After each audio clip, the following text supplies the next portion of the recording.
Ladies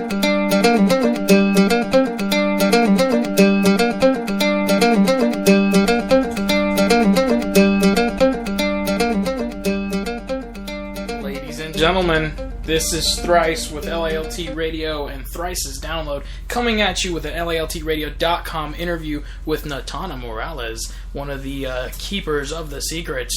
This beautiful flame that I've known for a while. She is an amazing person, a healer, energy worker.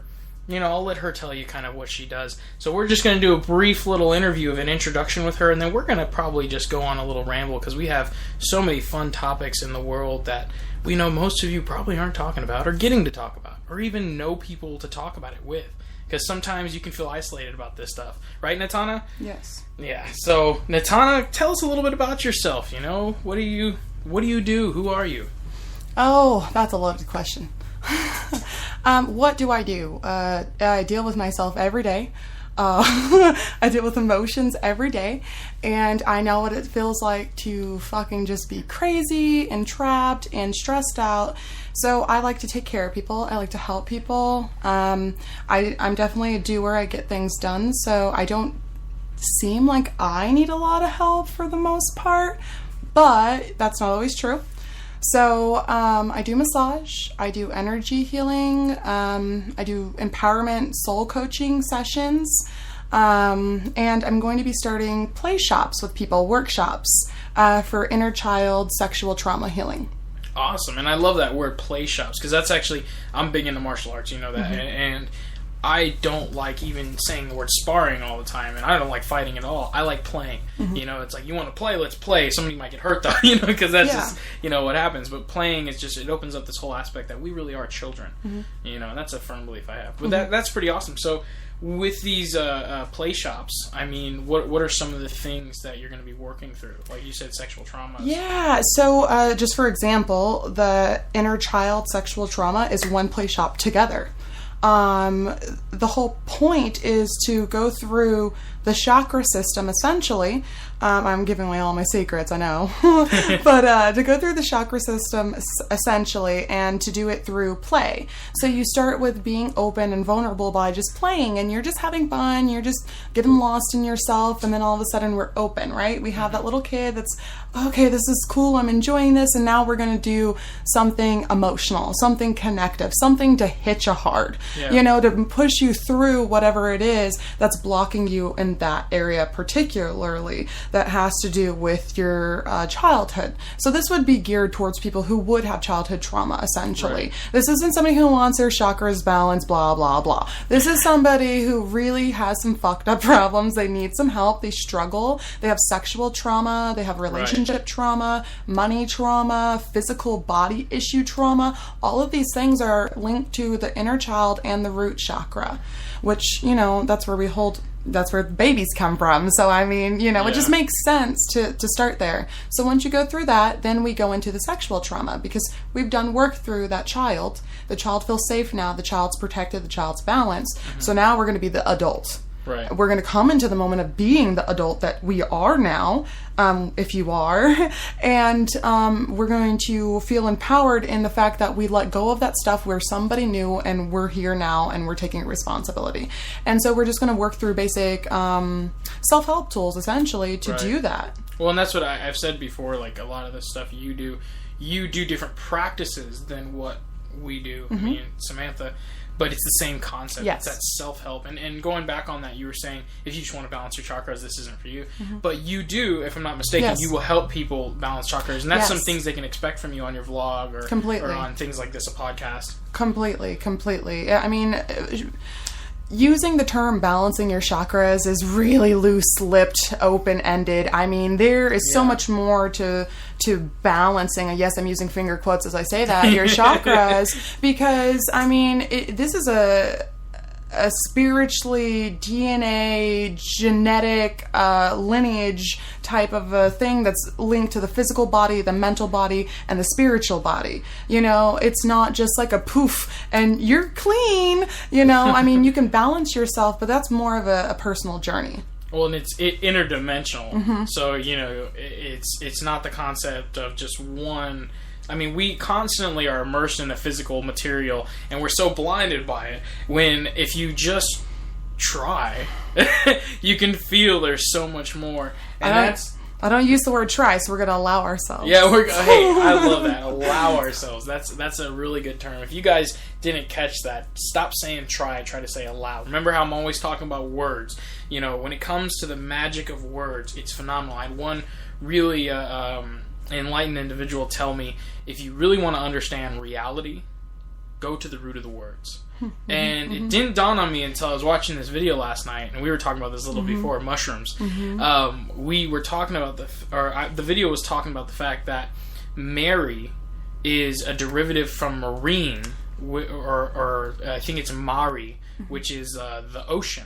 And this is all the mother. The mother and the waters, and so it's like you get these concepts in Christianity, and I know we've got some stuff about Christianity on our site, and I don't, again, this isn't to say you're wrong or I'm right. It's just this is information, folks. But basically, it's the aspect that in Christianity it really is all metaphor and allegory, and related to the aspect that the Mother Earth is giving us a fruit to sacrifice or eat as a substance that causes entheogenic effects. And if you haven't caught on what I'm saying, I'm talking about magic mushrooms. And the fact that there's over 100 different kinds of magic mushrooms. There's not just one. It's not just one kind of drug. There's I mean, hey, Natanhna, have you heard of the Amanita muscaria mushroom? Yes.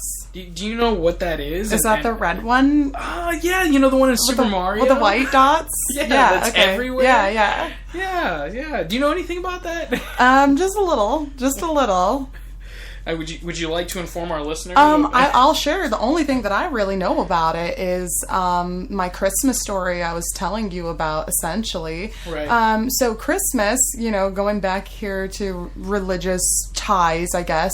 The story goes is that there was shamans who would go once a year and pick these mushrooms, these psychedelic, hallucinogenic mushrooms. And they would pick them and bring gifts of enlightenment to people once a year, The villagers would then take these mushrooms and hang them on over the fireplace, like we do Christmas stockings, And the mushrooms I left out used to grow underneath those Christmas trees. So all of these things are really tying together: the gifts once a year, the enlightenment, the mushrooms being the enlightened. There's so many more things to go off of that. Just that one mushroom cabin, the Catholic Church. I gotta throw into that. Oh yeah, of course, you're saying the Catholic Church, the robes. If you guys haven't seen this, look up pictures of the Pope. Red robes for the Pope. The red cloth is what it's called. The red cloth. I think so. I just know that it looks like a Amanita muscaria mushroom top. Yeah. There's even a picture of the Pope wearing one of these, and it's snowing, and it's like got white spots. It's one of the pictures used in the video I was talking about last night. Awesome. I'll put a link for that video, by the way, guys. It's from gnosticmedia.com. It's just, they've got some stuff out there that if you really want to see our history, this is a really good perspective. But they were talking about, and this is really cool, the shamans also will take where we get the ornaments from the tree, is they take the mushrooms and they put them in these trees to dry. Yeah, so you find the biggest. I know that one. You find, this is even funnier, because when you go search for a tree, the shaman finds the biggest tree facing the sun most of the day and decorates the whole tree to dry, and he turns them sideways in circular forms. Wow. Exactly. And then you were saying about the fireplace, they actually put them in the socks for some of his fresh ones that he just got. Because sometimes shamans are always doing, they're wild men, basically. Yeah. And he came through the chimney, so that was also going through the chimney. He used reindeers because this is all from Siberia. Yeah. I think it's Siberia. I'm pretty sure that place is the shit. Yeah. And then also shamans dress to their plant. Yes. So they dressed in red and white to represent, just like the Catholic Church people we're talking about, the higher ups, they dress in. It's just kind of funny they do that. How coincidental, and we won't even get into dark magic and anything that's linked to. Right. Hollywood. Yeah. Well, Hollywood. Yes, exactly. Right. Yeah. People don't realize the magic wand of Hollywood. Yeah, well, and this is where you've really got to look at the whole picture. It's just going back to Catholic Church. There's the one, again, this video, I got to drop this link. It's got two fountains, dual fountains, which are the concepts of drinking or eating the Amanita muscaria and then peeing out the hallucinogen and drinking it again to maintain the high. That's intense, man. That's a shamanic practice. Well, it's a shamanic practice, and it's what they used to do in Siberia. The shamans would actually take a big dose of Amanita muscaria, and they could take on the enlightenment, and then they'd pee and put some water in it, and they'd give it to the people. And the people would drink that when they were going through illnesses and stuff, because there's something called urine therapy. Well, it almost reminds me of occult magic, almost, but not quite in that way. Well, I mean, I think magic is magic. I think we're at a point where we've separated. I just mean the level people push themselves to is what I mean. That's okay. I agree with that. But, it's just interesting. It's fascinating. We get way deep into that topic real quick.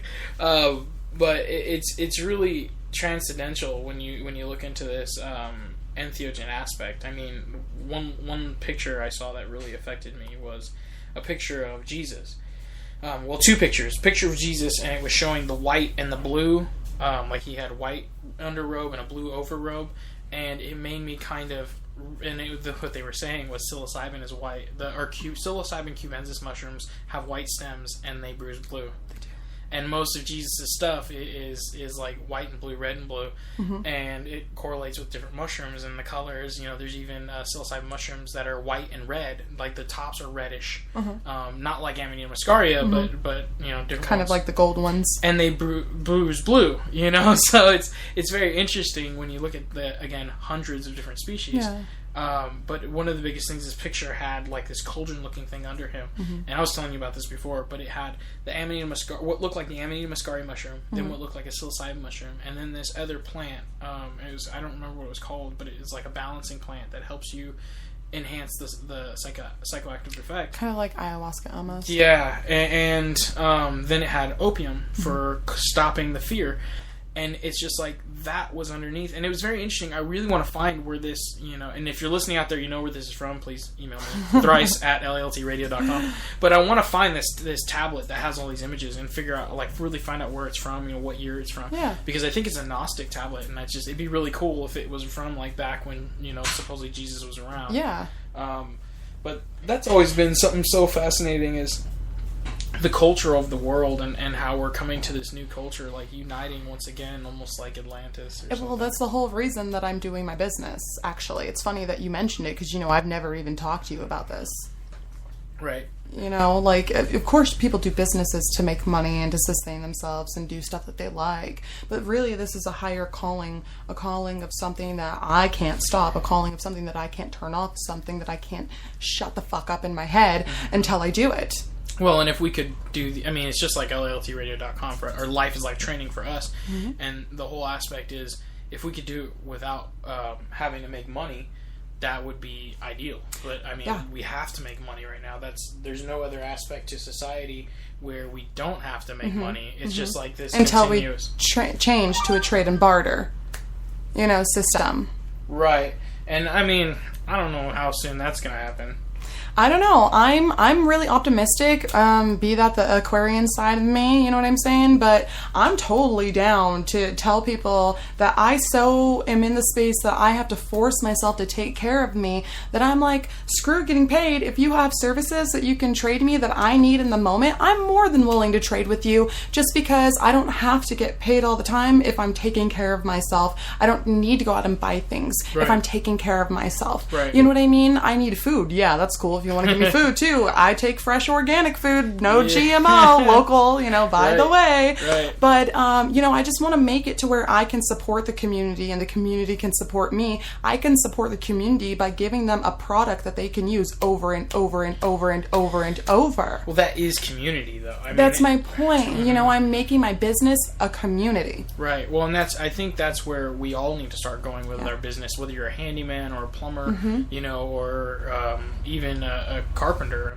Jesus. But you should always walk in the aspect of whether, and this is something I've talked about before, whether light or dark, because nothing is evil unless you make it.